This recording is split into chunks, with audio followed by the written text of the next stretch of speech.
After my husband died, his delusional friend created a fake memorial and now says she's carrying his baby.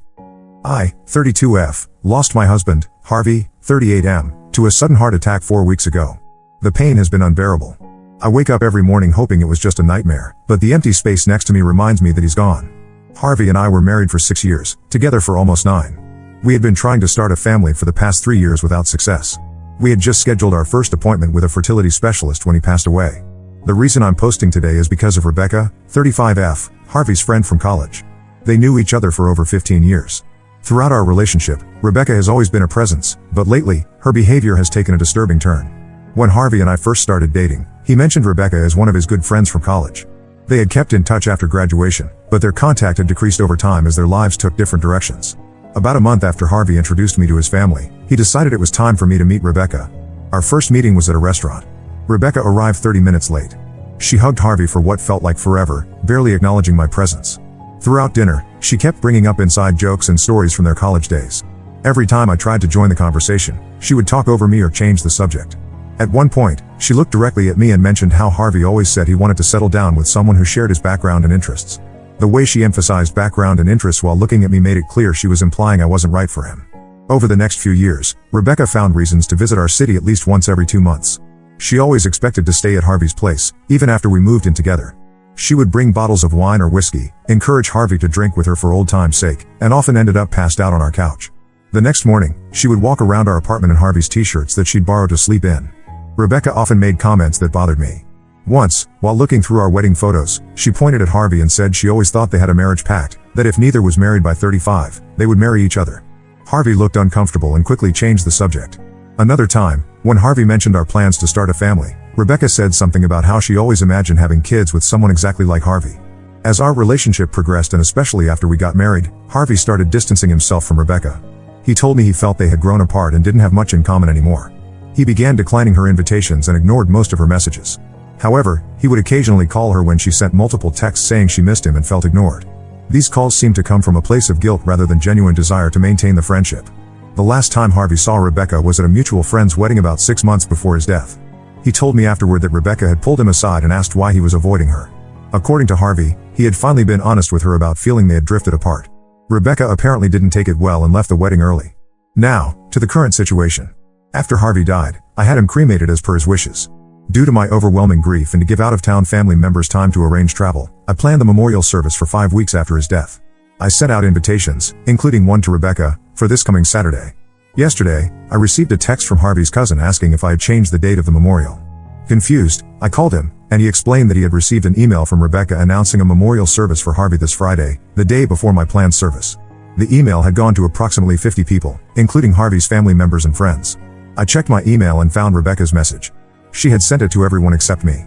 In the email, she stated that in light of no service having been held yet and because Harvey deserved a proper goodbye, she had taken it upon herself to organize a memorial service in his hometown, where many of his childhood friends and extended family still lived. I immediately called Rebecca. I told her I appreciated her wanting to honor Harvey, but explained I was already organizing the official memorial service. She became defensive and claimed she only planned her service because I was taking too long. I asked her to at least add a note to her email mentioning that the official memorial service would be held the following day. She reluctantly agreed. This morning, Harvey's sister called to tell me Rebecca had created a Facebook event titled Harvey's Official Memorial Service for her Friday event. Rebecca had blocked me on Facebook, so I couldn't see it myself. According to Harvey's sister, the event description made no mention of my Saturday service. My phone has been buzzing nonstop with messages from confused friends and family members asking which service they should attend. I posted a clarification on my own Facebook page about the official memorial service on Saturday, but the damage was already done. I called Rebecca again today. I asked her to change the Facebook event title and include information about Saturday's service. She refused, claiming Harvey would have wanted it this way. Then she told me I wasn't welcome at her memorial service if I couldn't appreciate her efforts. The most hurtful part came tonight when Harvey's cousin forwarded me screenshots of messages Rebecca had sent to several mutual friends. In these messages, Rebecca claimed that Harvey had been planning to leave me because I couldn't get pregnant. She said Harvey had approached her about being a surrogate for us, but that he had secretly told her he thought they would have beautiful children together. She implied that our marriage was failing and that Harvey had confided in her about his unhappiness. These claims are completely false. Harvey and I were solid. We faced our fertility struggles together, supporting each other through the disappointments each month. He never once blamed me, and we were united in our approach to starting a family, whether through continued trying, adoption, or fertility treatments. I'm utterly exhausted and heartbroken. I don't have the emotional energy to deal with Rebecca's lies while also grieving my husband. Part of me wants to confront her and defend Harvey's memory, but another part just wants to focus on giving him the respectful memorial he deserves. I'm not sure what to do next. Should I try to have her event shut down? Should I ignore her and focus on my own service? Has anyone dealt with something similar? Update 1. First, I want to thank everyone for the overwhelming support and advice on my original post. The messages and comments helped me feel less alone during this difficult time. Several people offered financial assistance, which was incredibly kind, but fortunately, Harvey and I were financially stable. He had good life insurance, and I'll be okay until I'm ready to return to work. Following the advice of many commenters, I contacted the chapel where Rebecca had scheduled her memorial service. The conversation with the pastor was eye-opening. As soon as I introduced myself as Harvey's widow, he sighed with relief and said he had been trying to reach me. My voicemail had been completely full with messages from friends and family about the memorial confusion, so it made sense that I missed his calls. The pastor explained that he knew Harvey from childhood. Harvey had attended that church with his family until they moved away when he was a teenager. Many church members still remembered him.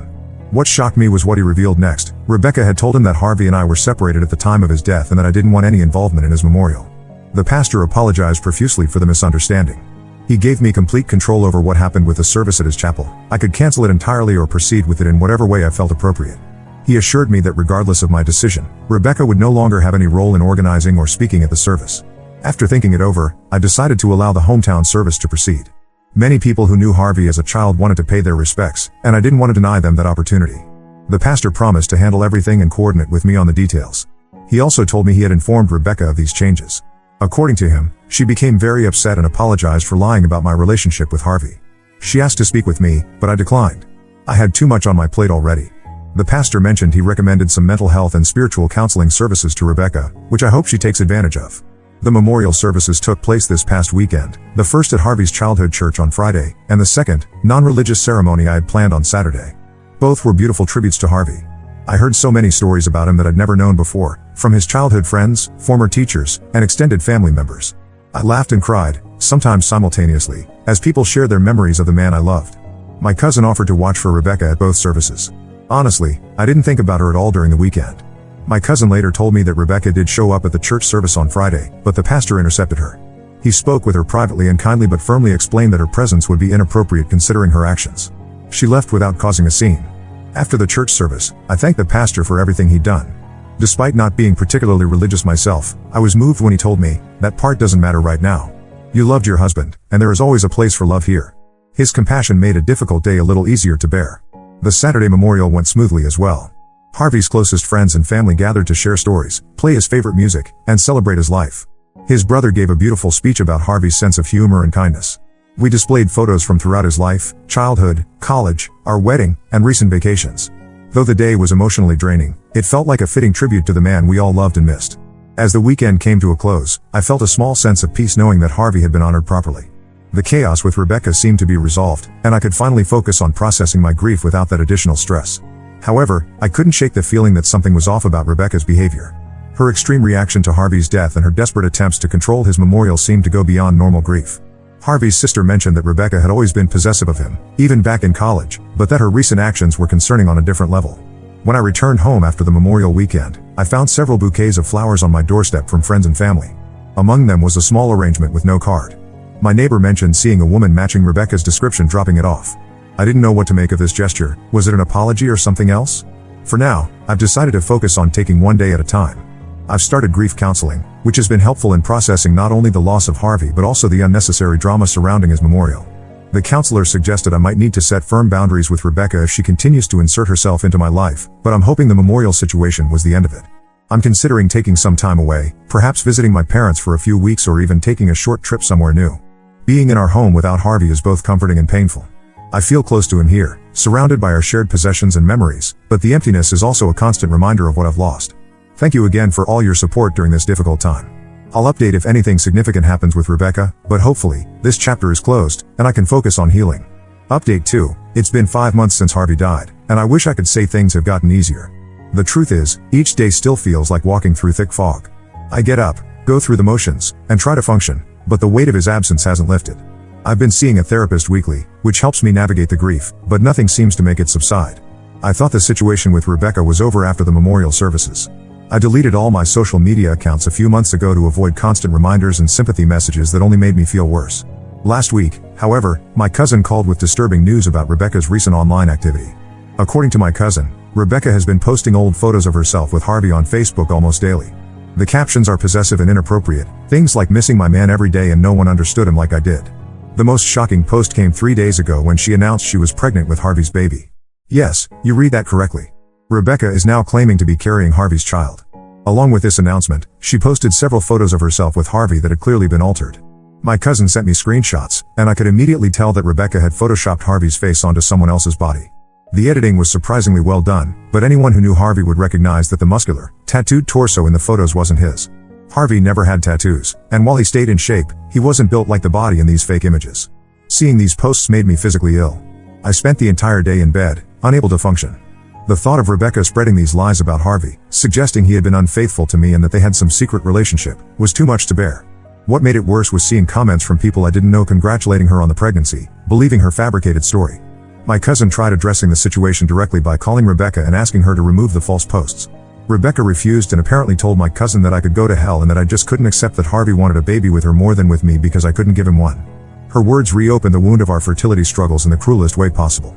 A surprising ally emerged when Rebecca's brother commented on one of her posts. He wrote that he had spoken with Harvey just weeks before his death and knew for a fact that Harvey and I were trying for a baby together. He called out his sister's behavior as inappropriate and disturbing. Rebecca deleted his comment within hours, but not before several people had seen it. The next day, Rebecca's brother called me. He explained that he'd been concerned about his sister's mental state for some time but had no idea how far things had gone. He visited Rebecca after seeing her posts and said she's claiming to be 5 months pregnant, though he noted she showed no physical signs of pregnancy. According to him, she gave a date of conception that didn't align with reality. Harvey and I had been on vacation together during that time. Her brother isn't sure if Rebecca is deliberately lying or if she genuinely believes she's pregnant. Either way, he's extremely concerned and apologized profusely for what his sister is putting me through. He promised to try to get her professional help and to do what he could to stop the spread of these harmful lies. I don't know what to do anymore. Part of me wants to hire a lawyer and pursue some kind of cease and desist order against Rebecca, but another part just wants to run away from all of this. I've been considering looking for jobs in different states, possibly even moving across the country to escape both the painful memories and Rebecca's ongoing harassment. For now, I'm trying to focus on getting through each day. Harvey's parents have been incredibly supportive, checking in regularly and inviting me for weekend visits. They're as disturbed by Rebecca's behavior as I am and have offered to help in any way they can. I still miss Harvey terribly. Some nights I wake up and reach for him before remembering he's gone. His clothes still hang in our closet because I can't bring myself to pack them away. The thought that someone is tarnishing his memory with these lies makes the loss even harder to bear. I'll update again if there are any significant developments with the Rebecca situation. Thank you all for your continued support. Update 3. What I hoped would be the final chapter of this nightmare with Rebecca turned into something out of a crime show. After my last update, Rebecca's brother spent several days trying to get to the bottom of her pregnancy claims and alleged relationship with Harvey. According to him, he sat down with Rebecca and asked for specific details about her relationship with Harvey. She maintained that they had been seeing each other secretly for over a year, meeting at a hotel near Harvey's workplace 3 times a week during lunch breaks. Her brother knew this was impossible. Harvey came home for lunch with me almost every day, a habit we started early in our marriage and maintained because our home was only 10 minutes from his office. When Rebecca's brother pointed out these inconsistencies, she became defensive and changed her story. He left that night, telling her he needed time to process everything. What happened next still feels surreal. At approximately 3 a.m., I woke to the sound of someone pounding on my front door and shouting my name.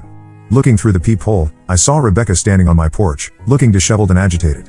She was screaming for me to come outside, making wild accusations about how I had ruined her relationship with Harvey and how happy they were before I came into the picture. I immediately called both the police and Rebecca's brother. They arrived almost simultaneously, about 15 minutes later. During that time, Rebecca continued yelling and began trying to force her way into my house through a side window. When the police approached her to assess the situation, she shoved one of the officers who attempted to calm her down. She was immediately arrested for assaulting an officer. As they placed her in the patrol car, she started yelling about how they were hurting her baby by restraining her. The officers handled the situation professionally but firmly. Rebecca's brother was mortified.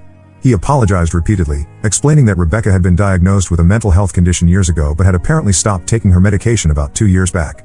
This explained the escalation in her behavior and increasingly detached from reality claims. I gave my statement to the police but decided not to press additional charges against Rebecca. Her brother explained that she would be placed under psychiatric evaluation, and he would ensure she received the treatment she needed this time. The next day, Rebecca's brother made a public post on social media addressing his sister's recent claims. He made it clear that Rebecca had been experiencing mental health issues and that none of her statements about Harvey were true. He tagged me in the post so that anyone who had seen Rebecca's false claims would also see the correction. This experience has reinforced my decision to make a fresh start elsewhere. I've been actively applying for jobs in different states and have already had a few promising interviews. As much as part of me wants to stay in the home Harvey and I shared, I recognize that moving forward means creating new spaces and memories. The house is now on the market, and I've started the painful process of sorting through our belongings. Harvey's parents came to help last weekend, taking some meaningful keepsakes while helping me donate or pack the rest. We cried together over photo albums and laughed at souvenirs from our travels. It was both heartbreaking and healing. Rebecca remains under psychiatric care, and her brother keeps me updated on her progress. He believes with proper treatment and supervision, she won't pose any further problems. The police have also advised me to maintain a record of all interactions just in case. For the first time since Harvey died, I feel like I can breathe a little easier. The grief is still there, I don't think it will ever truly disappear, but the additional stress of Rebecca's behavior is no longer weighing me down. I'm focusing on honoring Harvey's memory in healthy ways while building a new life for myself. Thank you to everyone who has followed this unfortunate saga and offered support along the way. Your kind words and advice have meant more than you know during this difficult time. I hope this truly is the end of the story with Rebecca, and my next update, if there is one, will be about new beginnings rather than continued drama. Story 2: I gift my stepdaughter a house as her pre-wedding gift and she uninvites me so that her real dad can come. So, I tell her that I won't be paying anything now. I, 62 am facing a difficult situation with my stepdaughter. I've been married to her mother, Sarah, for 15 years. My first wife, Emily, passed away from cancer when I was 45. Emily and I were high school sweethearts, married for 25 wonderful years. We never had children due to Emily's health issues. After Emily's death, I was devastated. I threw myself into my work as a real estate developer. 3 years later, I met Sarah at a charity gala. She was vibrant, kind, and had a 10-year-old daughter named Lily. We hit it off immediately, and I was drawn to both of them. Sarah had been struggling as a single mother. Lily's biological father, Tom, had left when Lily was 2. He'd occasionally pop in and out of their lives but never provided real support. I saw an opportunity to find love again and be the father figure Lily needed. Over the years, Lily and I grew close. I helped with her homework, attended her school events, and was there for every milestone. I paid for her college education, wanting her to have every opportunity in life. Now, at 25, Lily is engaged to a wonderful young man named Mike.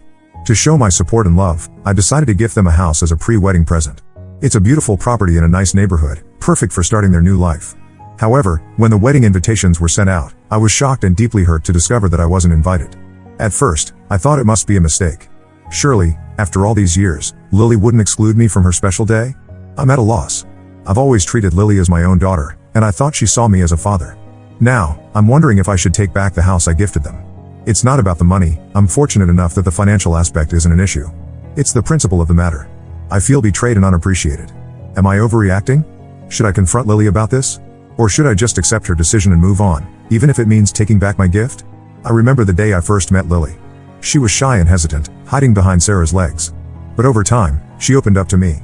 I recall teaching her how to ride a bike, the pride in her eyes when she finally balanced without training wheels. I was there for her first day of high school, comforting her when she was nervous about fitting in. When she had her first heartbreak at 16, I was the one who sat with her, offering ice cream and a shoulder to cry on. We had our traditions too. Every Sunday, we'd have a family game night. Lily always insisted on being the banker in Monopoly, and we'd laugh at how seriously she took the role. On her 18th birthday, I surprised her with a car, nothing fancy, but reliable. The look of pure joy on her face when I handed her the keys is a memory I'll always cherish. When Lily got accepted to college, we celebrated as a family. I remember how she hugged me tightly, whispering, "Thank you, Dad," in my ear. It was the first time she had called me Dad, and it meant the world to me. All these memories make the current situation even more painful. How could she forget all we've been through together? The thought of not being there on her wedding day, not walking her down the aisle, not having that father-daughter dance, it's heartbreaking. I've always believed that family is more than just blood. It's about love, support, and being there for each other through thick and thin. I thought Lily felt the same way. Now, I'm questioning everything. Part of me wants to confront her immediately, to demand an explanation. But another part is afraid of what I might hear. What if she says she never really saw me as a father? What if this is her way of telling me I'm not family? I've talked to Sarah about it, but she seems hesitant to get involved. She says I should talk to Lily directly, but how can I when Lily won't even answer my calls? The house I gifted them was meant to be a symbol of my love and support for their new life together. Now, it feels like a painful reminder of my exclusion from that life. Taking it back feels petty, but leaving it feels like I'm accepting her decision to cut me out. I never thought I'd be in this position. When I married Sarah and became a part of Lily's life, I committed fully to being a father figure. I've loved her as my own for 15 years. To have that seemingly dismissed so easily is crushing. Am I wrong if I decide to take back the house? Is it wrong to want recognition for the role I've played in her life? Should I just step back and let her have the wedding she wants, even if it means I'm not a part of it? I'm torn and could use some outside perspective. Update 1. It's been a week since my last post, and I wanted to provide an update on the situation. Thank you all for your advice and support. It's been a challenging time, and your input has been invaluable. After much consideration, I decided to confront Lily about her decision to uninvite me from the wedding. However, this proved to be more difficult than I anticipated. Lily seemed to be avoiding me. She wouldn't answer my calls or respond to my messages. It was as if she had suddenly become a stranger. Frustrated and hurt, I turned to my wife, Sarah, for answers. What she told me left me speechless. Apparently, Lily wants to invite her biological father, Tom, to the wedding. The same man who abandoned her and Sarah when Lily was just a toddler. Sarah explained that Lily had been in contact with Tom for about a year now. He suddenly reappeared in her life, claiming he had changed and wanted to make amends. According to Sarah, Tom expressed a desire to be part of Lily's life again and to walk her down the aisle at her wedding. I was stunned. For years, Tom had been nothing but a disappointment to Lily. I remember the nights I spent consoling her after he'd break yet another promise to visit. I was there for her first heartbreak, her high school graduation, her college acceptance, all the moments Tom chose to miss. Tom's history as a father is far from stellar. He never paid child support, rarely showed up for birthdays or holidays, and seemed more interested in his own life than in being a parent. I can't help but wonder what his sudden change of heart is all about. The revelation that Lily had been in secret contact with Tom for a year hurt almost as much as being uninvited to the wedding. I thought Lily and I had a close relationship, one where she could come to me with anything. Finding out she had been hiding this from me for so long felt like a betrayal. I'm trying to understand Lily's perspective.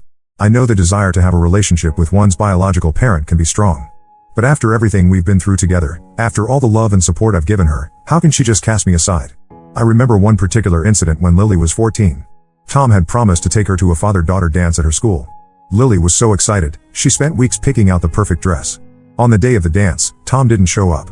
No call, no explanation. I found Lily crying in her room, still in her dress. Without hesitation, I put on a suit, and we went to the dance together. We had a wonderful time, and Lily seemed to forget all about Tom's absence. That night, as I tucked her into bed, she hugged me tightly and said, "You're the best dad ever." How could she forget moments like these? There was also the time when Lily needed braces. Tom had promised to pay for them, but when the time came, he was nowhere to be found. I stepped in without a second thought, ensuring Lily got the dental care she needed. For 2 years, I drove her to every orthodontist appointment, bought her ice cream after particularly uncomfortable adjustments, and celebrated with her when the braces finally came off. These memories make the current situation even more painful. How can Lily choose Tom over me after everything we've been through? I've been there for every important moment in her life, while Tom has been nothing but a series of broken promises. I've decided I need to speak with Lily directly. I can't let this situation continue without addressing it head on. I've sent her a message asking to meet, making it clear that if she doesn't agree, I'll be forced to make some tough decisions regarding my involvement in her life and the wedding gift. I'm hoping she'll agree to meet. I need to understand her reasoning and express how deeply her actions have hurt me. Am I wrong for wanting this confrontation? Should I just step back and let her have the wedding she wants, even if it means I'm not a part of it? As I wait for Lily's response, I find myself reflecting on our relationship. I remember teaching her to drive, spending hours in parking lots as she learned to navigate my old sedan. I think about the nights we spent working on her college applications, the pride I felt when she got accepted to her dream school. I recall the day she moved into her dorm, how she hugged me goodbye with tears in her eyes, whispering, "I'm going to miss you, Dad." These memories make her current actions all the more bewildering. How can she so easily dismiss years of love and support? Is the pull of biology really that strong?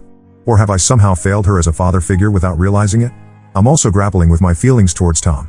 Part of me is angry at him for swooping in now, after years of absence, and disrupting our family dynamic. Another part of me is worried for Lily. What if he disappoints her again? Will I be expected to pick up the pieces once more? As I prepare for the possibility of confronting Lily, I'm a mix of emotions. I'm hurt, angry, and confused, but underneath it all, I still love her deeply.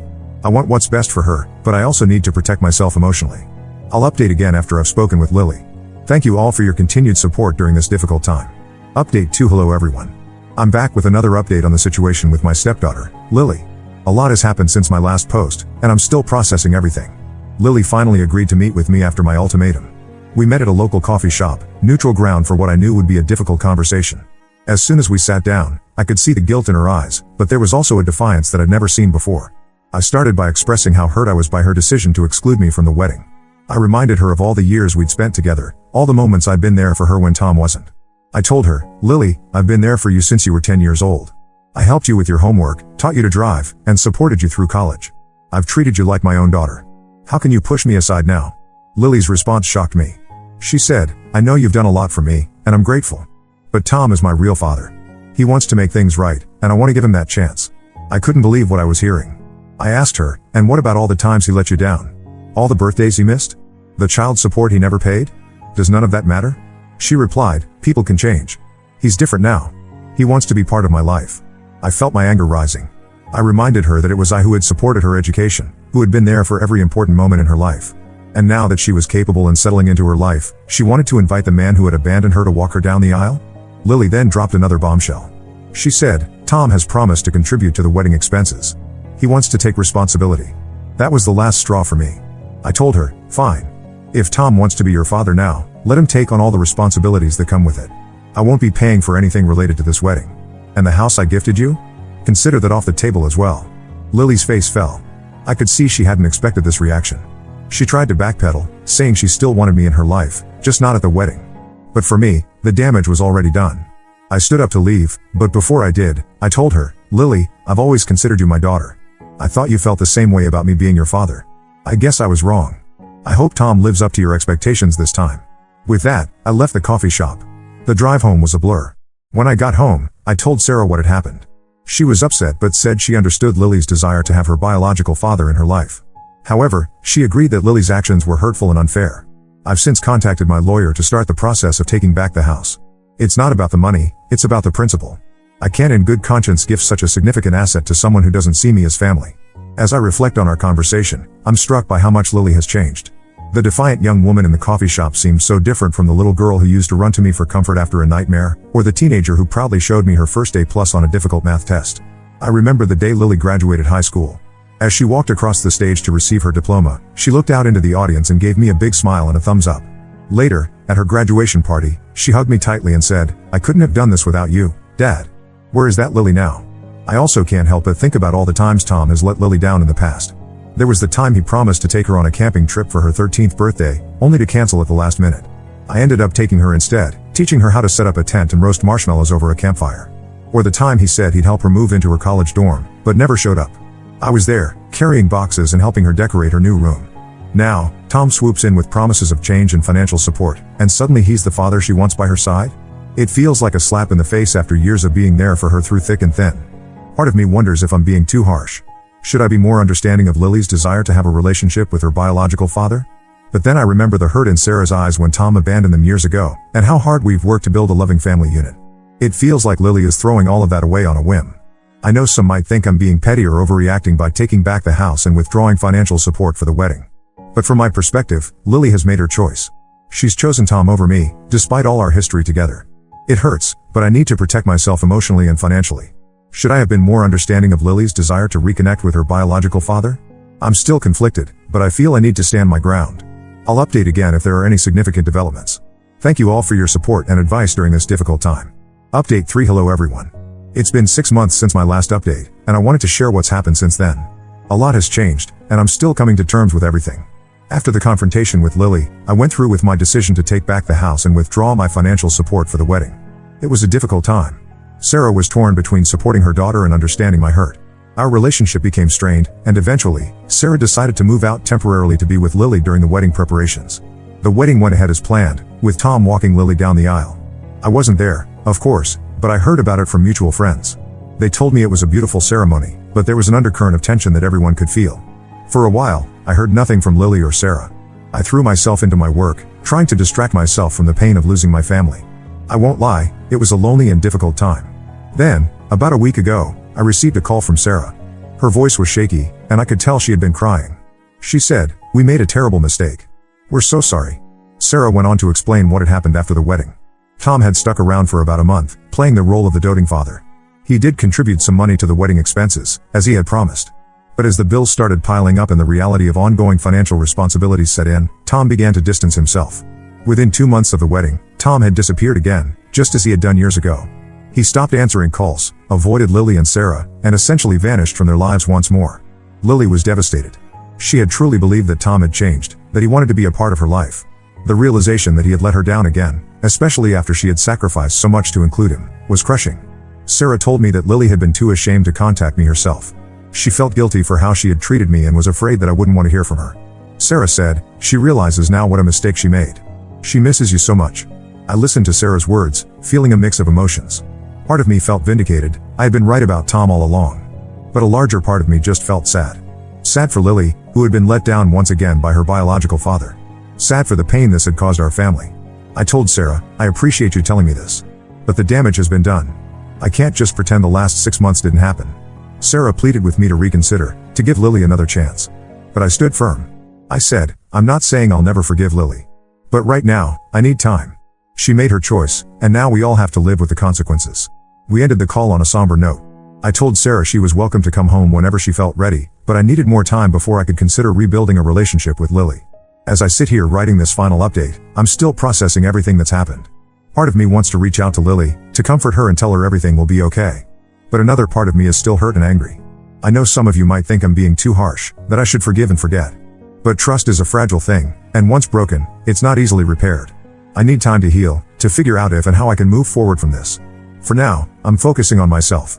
I'm seeing a therapist to work through my feelings, and I'm trying to rebuild my life without Lily in it. It's not easy, but I believe it's necessary. Thank you all for your support throughout this journey. Your advice and perspectives have been invaluable. I don't know what the future holds, but I'm trying to face it with strength and dignity.